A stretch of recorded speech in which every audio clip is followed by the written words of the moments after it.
Kadang-kadang orang dihormati bukan karena dirinya, tapi orang dihormati karena barang yang dipakainya atau karena jabatan yang lagi diembannya. Kalau itu yang terjadi, maka sungguh rendah nilai diri kita, benar gak?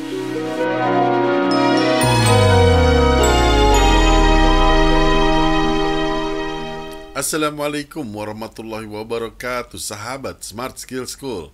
Semoga selalu dalam lindungan Allah Subhanahu wa Ta'ala. Kita sapa Ustadz kita, Adi Warman Azwar Karim. Ustadz, Assalamualaikum, apa kabar? Waalaikumsalam warahmatullahi wabarakatuh. Sehat, berkah, bahagia selalu semuanya ya. Amin. Alhamdulillah. Ustadz lagi ada di pemandian air mancur nih. Ada aja di rumah orang tua, men. Wah, keren. Alhamdulillah. Nah Ustadz, episode lalu Ustadz janji untuk menjelaskan mengenai soal zuhud. Dan memang ada juga pertanyaan dari sahabat mengenai hal ini di kolom komen Ustadz. Apa sih sebenarnya zuhud itu? Ini topik yang menarik sekali. Zuhud. Kalau boleh kita definisikan, meminjam sebuah doa yang diajarkan oleh para ulama-ulama tasawuf, zuhud ini adalah ilahi anta maqsudi. Zuhud ini artinya segala perbuatan kita itu tujuannya hanya Allah. Dunia nggak penting, benar gak? Sorga nggak penting, karena sorga itu yang lebih penting adalah pemilik sorganya, yaitu Allah, benar gak? Ini asal muasalnya. Kemudian kalau kita turunkan lebih rendah lagi, zuhud ini juga berarti tidak meletakkan kekayaan, harta di dalam hati kita. Keperluan kita akan dunia hilang. Karena yang kita butuhkan hanya cintanya Allah semata. Zuhud ini ada beberapa definisi. Menurut definisi fikih, menurut ajaran fikih, Imam Ahmad mendefinisikan zuhud ada 3 jenis. Yang pertama, Imam Ahmad menjelaskan zuhud itu adalah merasa cukup dengan apa yang halal saja dan tidak merasa perlu untuk sesuatu yang haram. Makanya kita diajarkan sebuah doa yang bunyinya Allahumma qini bihalalika an haramik. Wahai Allah, cukupkan aku dengan yang halal saja dan jauhkan aku dari yang haram. Ini zuhud level pertama secara fikih menurut Imam Ahmad. Zuhud tingkat kedua dalam ilmu fikih menurut Imam Ahmad adalah bukan saja kita merasa cukup dengan yang halal, bahkan yang halal pun kita hanya mengambil sesuai kebutuhan kita saja. Udah jelas halal, udah halal yang halal nih. Tapi kita hanya mengambil sesuai dengan kebutuhan kita saja dan tidak lebih dari itu walaupun halal. Ingat ya kalau kita buka puasa, benar gak? Kita makan buka puasa, kita cuma ambil secukupnya yang kita butuh aja. Walaupun yang halal masih banyak tersedia, terkidang di depan mata kita. Ini zuhud tingkat kedua dalam ilmu fikih menurut Imam Ahmad. Zuhud tingkat ketiga masih menurut Imam Ahmad adalah ketika kita meninggalkan seluruh hal yang bisa menjauhkan kita atau mengganggu perhatian kita dari mengingat Allah. Ini zuhud tingkat ketiga. Pokoknya kalau bukan tentang Allah, out. Yang penting kita Allah itu aja. Ini zuhud menurut ilmu fikih. Menurut ilmu tasawuf agak berbeda pengertiannya. Imam Ghazali dalam ilmu tasawuf nih, Imam Ghazali menjelaskan zuhud juga ada 3 tingkat. Tapi agak berbeda dengan 3 tingkat yang dijelaskan oleh Imam Ahmad dalam ilmu fikih tadi. Dalam ilmu tasawuf, Imam Ghazali menjelaskan zuhud tingkat pertama adalah orang yang bersungguh-sungguh untuk menjadi zuhud, tapi dia sendiri belum zuhud. Biar gampang gue terangin dah. Ketika kita masih anak-anak, puasa Ramadan, kita bersungguh-sungguh nahan supaya nggak batal puasanya. Ini tingkat pertama zuhud. Ketika orang itu bersungguh-sungguh berusaha untuk menjadi zuhud walaupun belum zuhud. Sama ketika kita lagi puasa, anak-anak kan haus kayak minum, kayak kita terus menjaga jangan sampai batal sampai maghrib. Ini tingkat pertama. Zuhud tingkat kedua menurut Imam Ghazali, kita dengan sukarela, kita udah nggak ngerasa susah payah lagi untuk menjadi zuhud. Emang kita udah easy going, udah gampang banget kita untuk menjadi zuhud. Ini zuhud tingkat kedua menurut Imam Ghazali. Dan zuhud tingkat ketiga menurut Imam Ghazali dalam ilmu tasawuf, bukan aja dia easy going, bukan aja kalau ibarat kita puasa tadi ya. Kalau yang pertama kan kita susah payah menahan supaya nggak batal. Kalau yang kedua kita udah biasa lah. Yang ketiga, bukan aja kita easy going, tapi we love to do it. Kita cinta, kita pengen melakukan itu. Kita melakukannya dengan penuh kecintaan. Karena kita telah merasakan sentuhan, roh kita telah bersentuhan dengan sifat kasih sayangnya Allah. Ini yang paling tinggi. Sehingga waktu kita melakukan kegiatan-kegiatan kehidupan kita dunia, kalau ibaratnya puasa tadi, kita menjalani puasa itu dengan penuh kegembiraan, dengan penuh kecintaan, mahabbah. Mahabbah kepada siapa? Bukan aja mahabbah, kita aja bisa jatuh cinta kan, bener gak? Sama manusia, sekarang kita jatuh cinta pada Rasulullah SAW. Kita jatuh cinta kepada Allah Azza wa Jalla. Ini zuhud yang tingkat ketiga yang dijelaskan dalam ilmu tasawuf oleh Imam Ghazali. Back to you, Fit. Oke, paham Ustadz. Tapi bagaimana kita sebagai seorang manusia biasa yang memiliki juga hawa nafsu dan lain-lain bisa memasuki tahap ketiga, di mana semua hanya untuk Allah semata. Kita kan hanya manusia biasa, men.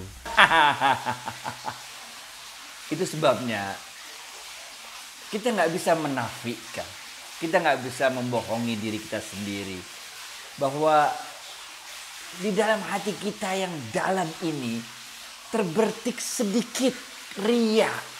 Tergantung tingkatan orangnya, bener gak? Riya mah tetap ada di dalam hati kita. Padahal Allah mengatakan orang-orang yang melakukan amal soleh dengan riya, yaitu mengharapkan balasan dari manusia, dia nggak ada artinya di mata Allah, benar gak? Itu sebabnya kita diajarkan tadi, ilahi anta maqsudi. Wahai Allah, semua amal soleh yang aku lakukan ini tujuannya sebenarnya adalah Engkau Allah. Benar gak? Sebagian orang mungkin lihat mau ngetop, ini bikin-bikin YouTube, bener gak? Pagi-pagi gocap, pengen tenar. Ini kita harus selalu mengatakan, mengucapkan doa itu, ilahi anta maqsudi. Di kalangan para sahabat. Di kalangan para sahabat nih. Ini ada perselisihan apakah ini perkataannya Sayyidina Umar bin Khattab radhiyallahu anhu atau ini perkataannya Sayyidina Ali bin Abi Thalib radhiyallahu anhu. Tapi di kalangan para sahabat itu terkenal satu ungkapan yang bunyinya begini. Amal soleh yang disertai dengan riya lebih disukai daripada tidak melakukan amal soleh sama sekali. Ini kan persoalannya persoalan hati udah. Ini persoalan hati, ini persoalan kita dengan Allah. Nah, bahwa di dalam hati kita itu masih ada unsur riyanya. 1%, 2%, 3%, 5%, dan sebagainya. Ini selalu kita bilangkan ilahi anta maqsudi. Nah, lebih eksplisit lagi tadi kita sampaikan di kalangan para sahabat, Umar bin Khattab radhiyallahu anhu atau Ali bin Abi Thalib radhiyallahu anhu mengatakan, amal soleh yang disertai dengan riya. Ini kan berarti diakui bahwa amal soleh itu memang bisa tercampur-campur dengan riya. Lebih disukai daripada tidak melakukan amal soleh sama sekali. Kalau kita nggak melakukan amal soleh sama sekali, bagaimana? Bukankah pokok ajaran Islam itu adalah wal 'asri innal insana lafi 'usrin illa alladzina amanu wa 'amilus sholihat. Percaya kepada Allah wa 'amilus sholihat, bahwa 'amilus sholihatnya itu masih dikotori oleh riya 1%, 2% dan sebagainya. Itu yang kita bilang ilahi anta maqsudi. Wahai Allah, sebenarnya maksudnya ini semua adalah untuk Engkau ya Allah, untuk syiar agama ini, untuk orang mendapat pencerahan, untuk orang dapat mengenalmu lebih baik, untuk orang dapat memahami ketetapan-ketetapanmu dalam kehidupan ini. Itu. Jadi dalam hidup ini Islam selalu mengajarkan semua ikhtiar kita yang tadi Imam Ahmad tadi katakan ya Allah, Allah, Allah itu bahwa semua perbuatan ikhtiar kita di dunia ini, oke, mencari dunia yang di episode sebelumnya kita katakan menggugurkan dosa-dosa tertentu itu semuanya kita kan semuanya itu adalah untukmu Allah. Nah, ini kita masuk kepada pembahasan kita yang lalu-lalu mengenai ikhlas. Jadi ikhlas dengan zuhud ini sebenarnya adalah penjelasan dari satu barang yang sama dalam perspektif angle yang berbeda. Insya Allah kalau kita terus membuat hati kita ini bersih, membuat hati kita ini menganggap segala sesuatu yang telah terjadi setelah kita ikhtiar ya, ya jangan bilang kita tasawuf nggak ikhtiar, nggak. Contohnya Siti Hajar, nggak lain dah. Ikhtiar sambil doa, benar nggak? Apapun yang ditetapkan Allah setelah ikhtiar terbaik kita lakukan, setelah doa terbaik kita panjatkan, maka kita akan terima dengan redho, dengan senang hati kalau dalam Imam Ghazali tadi sampaikan. Jadi insya Allah lah, selama kita terus yakin bahwa hidup kita ini ada yang ngatur Allah, dan Allah selalu memberikan yang terbaik untuk kita, apapun itu. Insya Allah kita akan menjalani hidup ini dengan kebahagiaan. Sebelum habis nih Fit ya. Kalau kita udah pahami mengenai definisi zuhud ini, nggak ada urusan kaya miskin, bener gak? Karena zuhud bisa dilakukan oleh orang kaya dan oleh orang miskin. Nggak ada urusannya. Kaya miskin itu adalah ilusi duniawi. Sensasi kita ingin memiliki sesuatu yang sensasi itu segera hilang ketika kita telah memilikinya. Benar gak? Ya. Orang miskin bisa hidup zuhud. Bukan berarti dia nggak mau kaya. Itu namanya belaga miskin, benar gak? Orang kaya juga bisa zuhud. Bukan berarti dia belaga kaya. Sekarang yang kejadian, orang-orang itu belagak kaya. Dan cara paling gampang untuk meniru belagak kaya adalah dari penampilan. Benar gak? Kalau orang kaya pakai tas merek Louis Vuitton, kita beli Louis Vuitton juga, walaupun masih nyicil. Benar gak? Kalau orang kaya mau beli Mercedes, kita mau Mercedes juga, walaupun nyicil 5 tahun. Benar gak? Jadi paling gampang cara belagak kaya itu adalah dengan meniru gaya hidupnya. Islam juga tidak menyukai orang-orang yang kaya, yang mampu untuk membeli baju yang layak, kemudian belagak jadi miskin, supaya orang-orang melihatnya dia sebagai seorang yang zuhud. Bukan itu. Benar gak? Cara paling gampang untuk belagak miskin adalah dari penampilan. Benar gak? Penampilannya belagak miskin. Begitu juga dalam hal bidang keilmuan agama.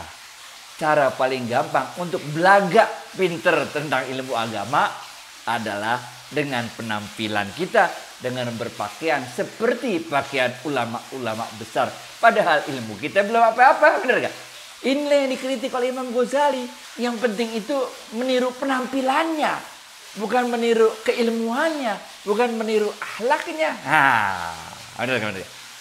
Inilah yang kita dalam episode yang berapa udah lupa juga. Zuhud itu artinya sederhana dalam segala hal, termasuk dalam hal ilmu. Nggak usah belaga jadi seorang ustadz besar, benar? Nggak usah belaga jadi orang kaya, nggak usah belaga jadi orang miskin, nggak usah belaga jadi orang bego.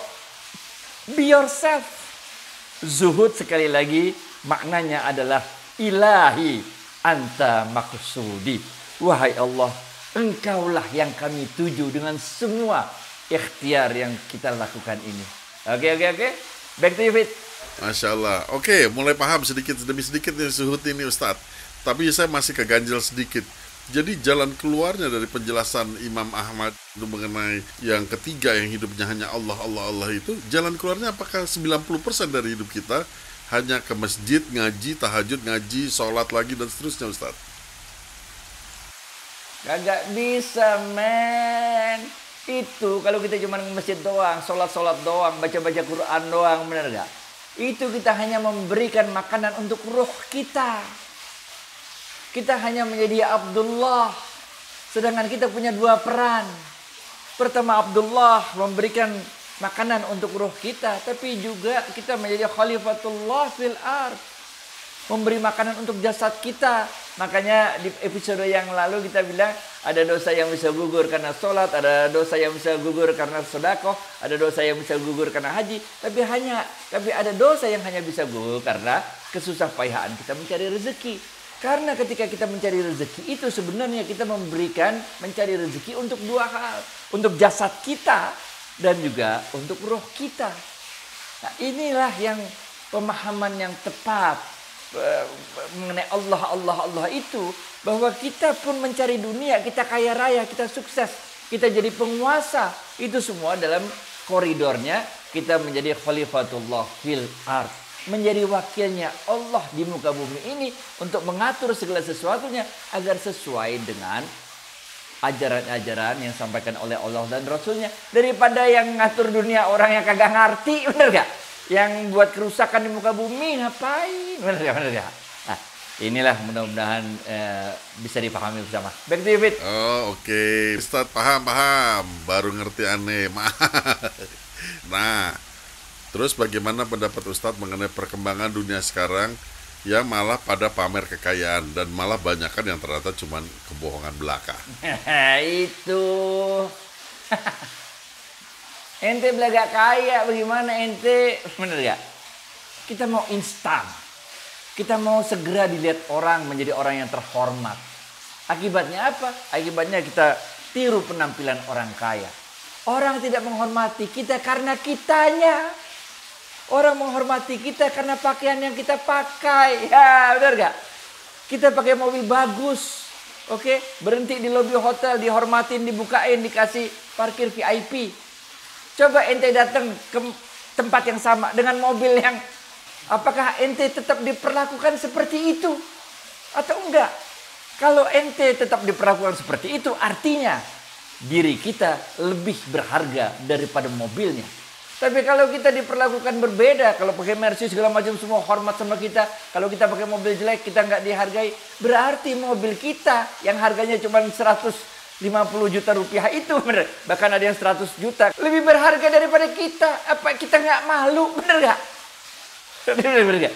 Jadi kadang-kadang orang dihormati bukan karena dirinya, tapi orang dihormati karena barang yang dipakainya atau karena jabatan yang lagi diembannya. Kalau itu yang terjadi, maka sungguh rendah nilai diri kita, bener gak?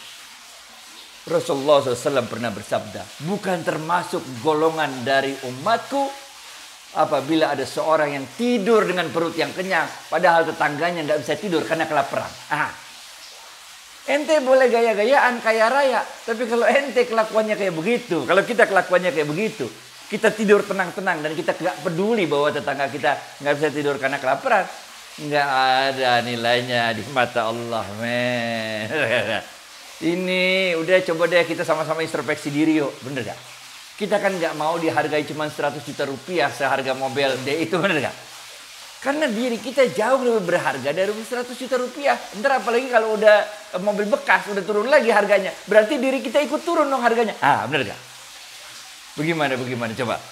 Jadi sekali lagi saya ingin sampaikan, ini episode yang keberapa gue juga lupa nih, bahwa yang paling berharga dalam diri kita itu adalah ruh yang ada di dalam diri kita ini.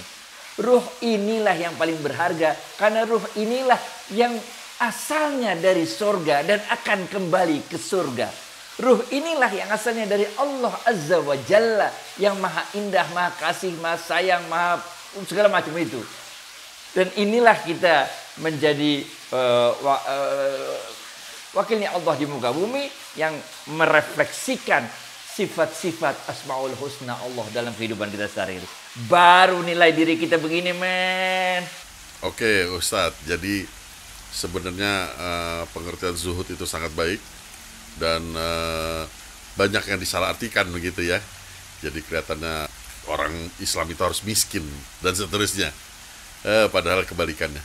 Baik Ustadz, terima kasih atas waktu dan tausiahnya. Semoga kita ketemu lagi dalam episode yang akan datang insya Allah. Assalamualaikum warahmatullahi wabarakatuh. Waalaikumsalam warahmatullahi wabarakatuh. Thank you.